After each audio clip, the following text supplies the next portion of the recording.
Hello everyone. In today's lecture, we are going to see the constraints on the region of convergence, ROC and LTI system properties, and inverse Laplace transform. Right, before we start the constraints, I would like us to review the poles and zeros of rational functions. Suppose x of s is rational. That means you can write x of s as a ratio of two polynomials. So n of s can be written as multiplication of s minus zeta sub I for I values from 1 to m over s minus rho sub I factors running for I from 1 to n. As an example, I can say x of s equals to s minus 1 multiplied by s minus 2, this divided by s minus 5 multiplied by s minus 6 multiplied by s minus 7, something like that. So if you have a rational function for x of s, the roots of n of s, that are zeta sub I, are called the zeros of x of s, and the roots of d of s, which are these rows of I values, are called the poles of x of s. ROC doesn't contain any poles because at poles, x of s is going to go to infinity. So ROC cannot have any poles. Here's another example. X of s is 2s minus 5 divided by s minus 2 multiplied by s minus 3. X of s has 1, 0, which is at s equal to 5 over 2, and it has two poles at s equal to 2 and s equal to 3. We can use a pole 0 plot, which is a complex plot, to show the poles and zeros. This at the x-axis is the real axis, and the y-axis is the imaginary axis. So we are going to show the zeros with a circle. S equals to 5 over 2, which is 2.5. So I have a 0 in here, and we are going to show the poles with x mark. So I have a pole at s equal to 2, which is here, and I have a pole at s equal to 3, which is here, and this is 2.5. So this is the pole 0 plot. All right, so we're ready to look at the constraints on the region of convergence. These constraints often allow us to find the ROC or reconstruct ROC with just the knowledge of the algebraic part of x of s and some certain characteristics of x of t in the time domain. So the first constraint or property is that the ROC of x of s consists of strips parallel to the j omega axis in the s-plane.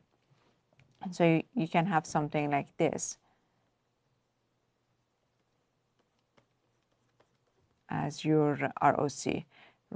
So for example, this is s equals to 1, real part of s as x-axis, imaginary part of s shown on the y-axis. So real part of s is greater than 1 for this ROC, or you can have something like this. This ROC is the left half plane, so real part of s and imaginary part of s here. So here I have real part of s less than, for example, this is -2, less than -2. So ROC of x of s is going to be strips parallel to the j omega axis, right? Second property is that for rational Laplace transforms, their ROC does not contain any poles. You just saw for the rational x of s, at poles x of s goes to infinity. As a result, and the poles are not going to be part of ROC. For example, I have x of s is equal to 1 over s minus 1, and then at s equal to 1, which is the pole of this x of s, x of s is going to go to infinity. So s equal to 1 is not going to be in the ROC. The third property is that if x of t is a finite duration and absolutely integrable, the ROC is the entire s-plane. So if you have a signal x of t like this, for example, This is t and this is x of t. It's something like this. It has a finite duration and it's absolutely integrable. The ROC is going to be the entire S-plane. So you have this S-plane, imaginary part of S. So the ROC is going to be the entire S-plane. All of these S values are going to be a valid point for x of S. The first constraint is that if x of t is right-sided and a line that has real part of S equals to sigma naught is in the ROC, then all of the values of S for which real part of S is greater than sigma naught are going to be in the ROC.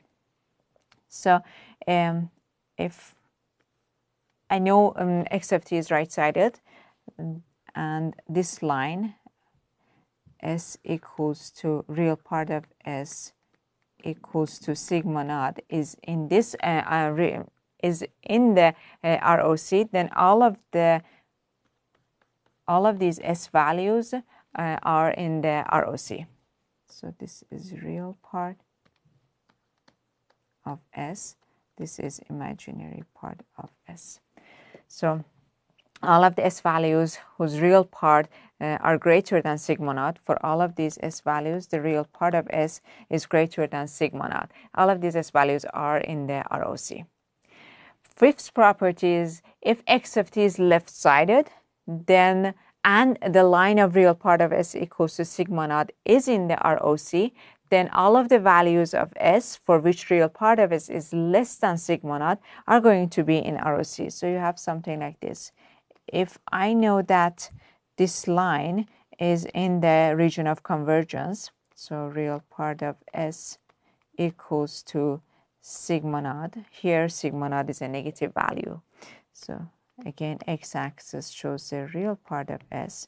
Y-axis shows the imaginary part of S. So if this line is in the region of convergence, all of these S values are in the region of convergence. The real part of all of these S values are less than a sigma naught. So all of these S values are going to be in the region of convergence for a left-sided signal.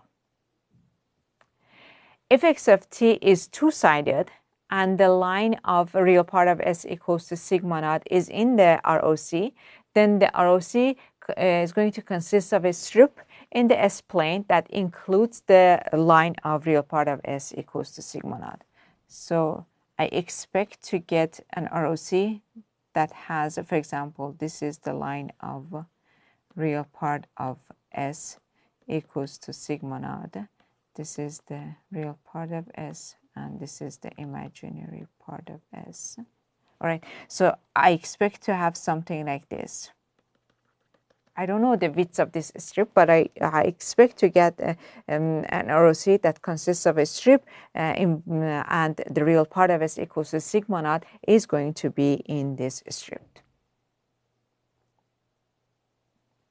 Okay, the seventh property. If the Laplace transform x of S is rational, then its ROC is bounded by its poles or extends to infinity. That means no poles, that is because no poles are contained in the ROC. So let's take a look at an example here. So I have a rational x of S as an example, 1 over S plus 3 multiplied by S plus 2. The poles are at S equal to negative 3 and S equal to negative 2.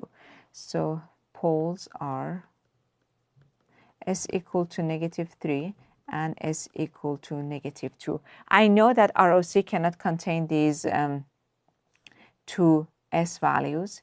And again, I'm plotting the S-plane or complex plane. This is the real axis, real values. This axis shows the real values, real part of S, and this axis shows the imaginary part of S. S equal to negative 2 is here, and S equal to negative 3 is here. So I'm going to cross these two out. So S equal to negative 2 and S equal to negative 3 cannot be in the ROC. With that, my only options for ROC are either this region, real part of S greater than -2, or ROC might be here, real part of S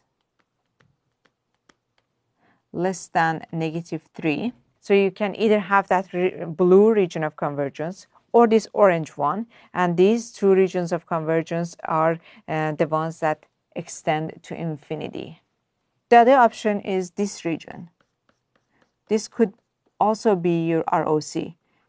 In this region, real part of S is between -3 and -2. So this is also a valid option for ROC. And this ROC is bounded by the poles.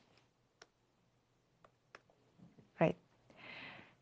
The eighth property is that if we assume that Laplace transform x of s is rational, then if x of t is right-sided, we expect the ROC to be right half plane. But then ROC should not contain the poles. That means for a right-sided x of t, ROC is the region to the right of the rightmost pole.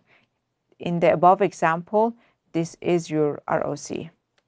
Let's label it with black color. So if x of t is right-sided, this black region is going to be your ROC. And if x of t is left-sided, then ROC is going to be left half plane. And then because it shouldn't contain the poles, then that means for a left-sided signal, the ROC is the region to the left of the leftmost pole. In the above example, if x of t is a left-sided signal, this region is your ROC. Let's look at the characterization of LTI systems using the Laplace transform.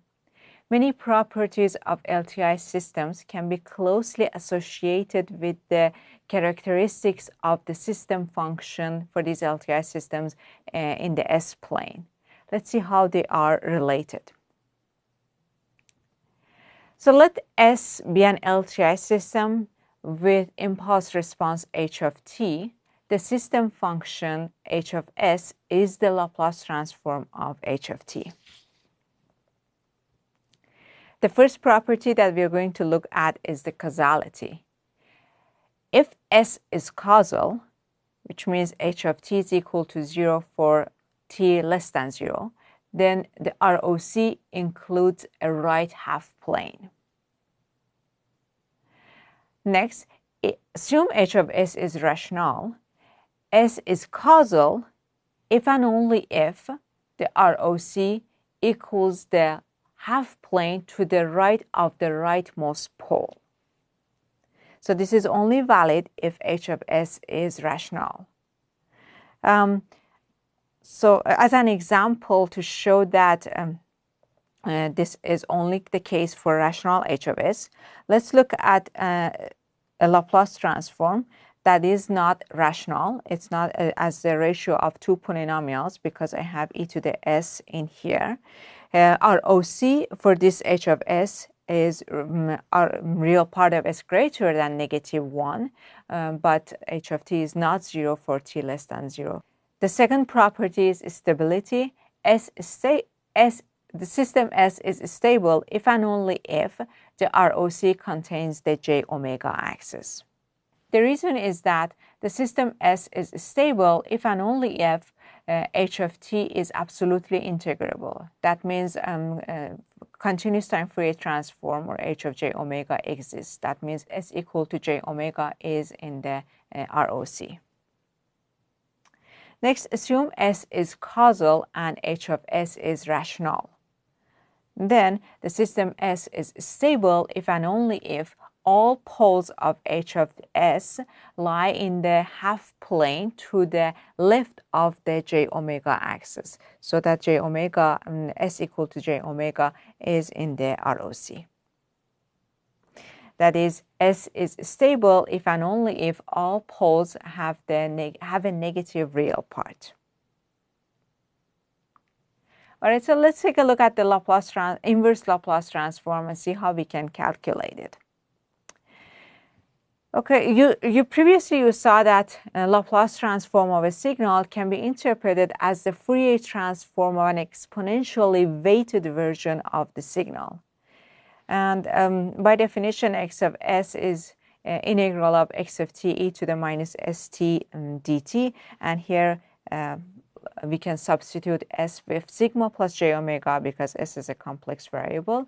And if you do that, you're going to see that x of s is the Fourier transform of x of t multiplied by e to the minus sigma t, which is what we saw in the previous lecture.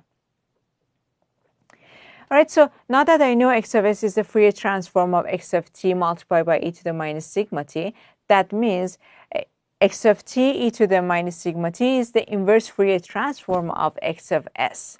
And I know the equation of the inverse Fourier transform. It's this expression here. And if I multiply both sides of this expression here with e to the sigma multiplied by t and do change of variables, then I can calculate x of t as 1 over 2 pi j multiplied by the integral of x of s e to the st d of s. So this is the equation for the inverse Laplace transform. In this course, we are not going to use this equation. Instead, we are going to mostly be dealing with rational x of s or Laplace transforms, and we are going to use partial fraction expansion to find the inverse Laplace transform using the expression of x of s. Let's take a look at an example of how we can do this. Okay, here's one example. We want to find the inverse Laplace transform of x of s, which is equal to 1 over s plus 1 multiplied by s plus 2. And this Laplace transform is defined for s values whose real part is greater than -1. As you know, to fully define Laplace transform, we need to have both the algebraic part of x of s as well as the region of convergence for the given x of s. We have both of them in here, and we can find the inverse Laplace transform. Okay, so I'm going to use the partial fraction expansion to do that. And that means I'm going to write x of s as, in this format, as a over s plus 1 plus b over s plus 2, because I'm planning to use the Laplace transform pairs of, you remember, 1 over s plus a as x of, you remember the pairs of e to the minus at u of t and negative e to the minus at u of negative t pairs, and which had the Laplace transform of 1 over s plus a. I'm going to use those pairs to find the inverse Laplace transform of this one. So let's see how it works. So here I can calculate a by multiplying s plus 1 by x of s and evaluating this expression at s equal to -1. If you do that, you're going to find 1 over s minus 2 at s equal to -1. That's going to be equal to 1. b is going to be equal to s plus 2 multiplied by x of s, evaluated at s equal to -2, which is going to be equal to 1 over s plus 1, evaluated at s equal to -2, which is going to be equal to -1. So x of s is going to be equal to 1 over s plus 1 plus or minus 1 over s plus 2. Okay, I'm going to use the linearity property of x of s to find the inverse Laplace transform of this one and inverse Laplace transform of this term and add them up. This x of s is defined for real s values whose real part is greater than -1. All right, so if I have this expression for x of s and I want to plot the pole 0 plot, so s equal to -1 is in here and s equal to -2 in here. The region of convergence is here.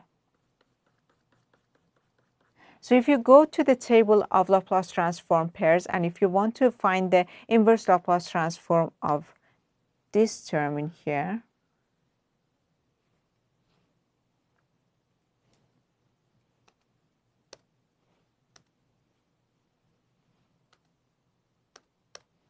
if you go to the Laplace transform pairs, if you go to the table of the Laplace transform pairs, and if you want to find the inverse Laplace transform of this term in here, you have two options: either the signal that's a right-sided signal, or the one that's a left-sided signal. To be able to find out which one is the correct inverse Laplace transform for this expression, for this term, I need to look at the region of convergence. So our OC is to the right of this pole, s equal to -1. That means I need to choose the right-sided signal for this Laplace transform. So for the inverse of this Laplace transform. So x of t is going to be equal to, the inverse of the first term is going to be equal to e to the -t multiplied by u of t.